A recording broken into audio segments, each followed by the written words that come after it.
As the last line of the famous song by the Bare Naked Ladies goes, "If I had $1,000,000, I'd be rich." And by most people's definitions, having $1,000,000 would make you feel rich. So does that mean if you have $1,000,000 in your 401k, you're in great shape to retire? Well, maybe and maybe not. Ultimately, when it comes to figuring out how much money you need to be able to retire, it's all relative. Now, when you are looking to be able to retire, you want to be able to, as much as possible, maintain a similar standard in retirement as you have while you're working. And so I have clients who live comfortably on a couple $1,000s a month in retirement, and I have clients that don't know what they would do if they didn't have at least $10,000 a month coming in every month and everything in between. So how much money you have in your 401k is all relative to how much money you need, and also what other sources of income you have, be it a pension or Social Security, which means that you would need less money in your 401k than someone who didn't have those or wasn't collecting them yet.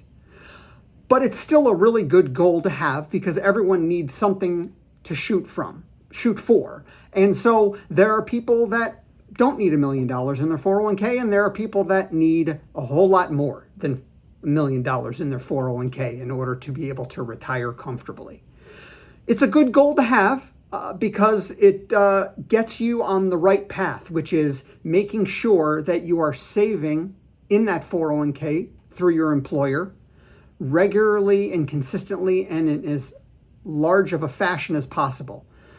Not only to get any free money in the form of a company match if your company offers that, but also making sure that you are consistently investing money through good times and in bad.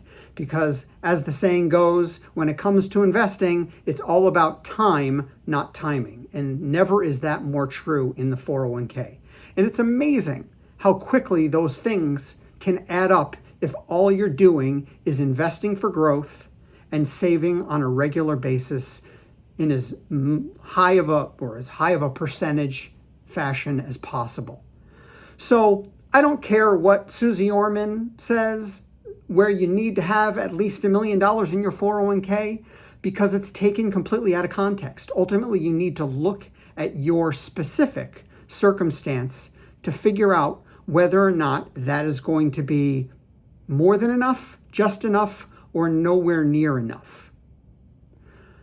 If you found what I talked about useful, if you wouldn't mind liking and subscribing, we would greatly appreciate it. Thanks.